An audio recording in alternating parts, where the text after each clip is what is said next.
নমস্কার বন্ধুরা, সুস্বাদে তোমাদের সবাইকে স্বাগত।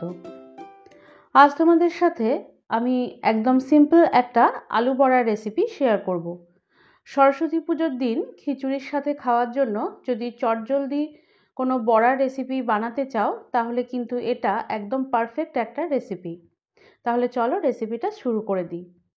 তো প্রথমে এটা বানানোর জন্য আলুটা কিভাবে কাটতে হবে আমি সেটা তোমাদের দেখিয়ে দেবো।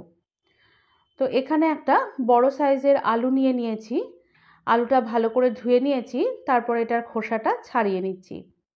খোসাটা খুব ভালো করে ছাড়িয়ে নিতে হবে, পুরো আলুটার গায়ে যেন কোনো খোসা লেগে না থাকে। সমস্তটা পরিষ্কার করে ছাড়ানো হয়ে গেলে এখন দেখো তোমাদের আমি যেভাবে দেখাচ্ছি ঠিক এভাবে চওড়া করে আলুটা কেটে নিতে হবে। আলুটা কীরকম কাটতে হবে তোমাদের প্রত্যেকটা আমি কেটে দেখিয়ে দিচ্ছি। দেখো এটার থিকনেসটাও দেখিয়ে দিচ্ছি। এই আলুটা কিন্তু খুব বেশি মোটা করেও কাটা যাবে না, আবার খুব বেশি পাতলা করেও কাটা যাবে না। আর এটা কিন্তু ছুরির থেকে আমার কাছে বটিতে করেই কাটতে সুবিধা, তাই এটা বটি করে আমি কেটে নিলাম। তো তোমরা চাইলে এটা ছুরিতেও কাটতে পারো। দেখো আলুটা ঠিক এরকমভাবে কেটে নিতে হবে। এখন এই আলু বড়া বানানোর জন্য একটা ব্যাটার তৈরি করে নেব। তার জন্য একটা বাটির মধ্যে বেসন নিয়ে নিলাম আর তার মধ্যে পরিমাণ মতো নুন দিয়ে দিলাম। দুটো শুকনো উপকরণ ভালো করে মিশিয়ে নিলাম। এখন এর মধ্যে জল দিয়ে দিচ্ছি। জলটা একেবারে দিয়ে দেব না, অল্প অল্প জল অ্যাড করে এটার ব্যাটারটা তৈরি করে নেব। একটু করে জল দেব আর এটা মেশাতে থাকবো। সমস্তটা মিশিয়ে প্রথমে একটু ঘন একটা ব্যাটার তৈরি করে নিতে হবে। এখন এর মধ্যে দিয়ে দিচ্ছি সামান্য একটু কালো জিরে আর দিয়ে দিলাম পোস্ত।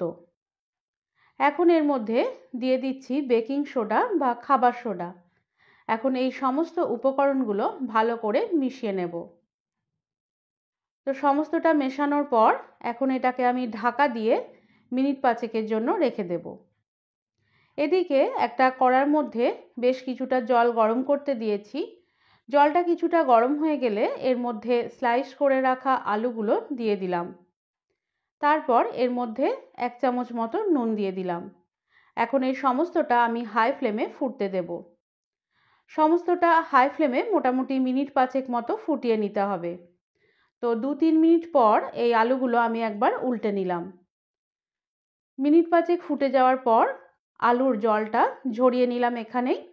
তারপর এটাকে একটা স্ট্রেনারের মধ্যে রেখে দিচ্ছি। সমস্ত আলুগুলো তোলা হয়ে গেলে এখন এটাকে আমি এবার ঠান্ডা করে নেব। আর আলুগুলো সামান্য একটু ছড়িয়ে দিচ্ছি, এতে করে আলুগুলো তাড়াতাড়ি ঠান্ডা হয়ে যাবে। এদিকে দেখো বেসনটাও কিন্তু 5 মিনিট মতো হয়ে গেছে। এখন এর মধ্যে আমি গরম সর্ষের তেল দিয়ে দিলাম। তেলটা দেওয়ার পর সমস্তটা ভালো করে একবার ফেটিয়ে নেব। সমস্তটা ফেটিয়ে দেখো ঠিক এরকম ঘন একটা ব্যাটার তৈরি হবে। খুব যে ঘন হবে সেটা বলবো না, তবে মোটামুটি ঘনর দিকেই কিন্তু ব্যাটারটা তৈরি হবে। এখন কড়ার মধ্যে কিছুটা সাদা তেল দিয়ে দিলাম আর সর্ষের তেলটা আগেই আমি অল্প কড়ার মধ্যে দিয়ে রেখেছিলাম। তো আমি এটা সাদা তেল আর সর্ষের তেল মিশিয়ে করছি, তোমরা চাইলে শুধু সাদা তেল বা শুধু সর্ষের তেলেও করতে পারো। এখন আলুটা বেসনের ব্যাটারে ডুবিয়ে নিয়ে আমি তেলের মধ্যে দিয়ে দিলাম। তো আমি দুটো করে বড়া ভেজে নিচ্ছি। তোমরা যদি আরও বেশি পরিমাণে তেল দাও তাহলে আরও বেশি পরিমাণে বড়া ভেজে নিতে পারবে। বড়াটার একটা দিক মোটামুটি 1 থেকে 1.5 মিনিট ভাজার পর এটা উল্টে পাল্টে নিয়ে দুটো দিকই ভেজে নিলাম। এরকম হালকা বাদামি রং ধরে গেলে এই বড়াগুলো তুলে নিতে হবে। একইভাবে সমস্ত বড়াগুলো আমি ভেজে নিয়েছি। এখন দেখো বন্ধুরা তোমাদের দেখিয়ে দিচ্ছি এই বড়াগুলো বাইরের থেকে কতটা ক্রাঞ্চি হয়েছে। তোমরা আওয়াজটা শুনে নিশ্চয়ই বুঝতে পারছো। আর এটা ভেতর থেকে কিন্তু ভীষণ সফট হয়। এই সহজ রেসিপিটা তোমরা সরস্বতী পুজোর দিন খিচুড়ির সাথে একবার অবশ্যই ট্রাই করো। আর আমার রেসিপি ভালো লেগে থাকলে লাইক শেয়ার কমেন্ট করার সাথে সাথে চ্যানেলটিকে সাবস্ক্রাইব করারও অনুরোধ জানালাম।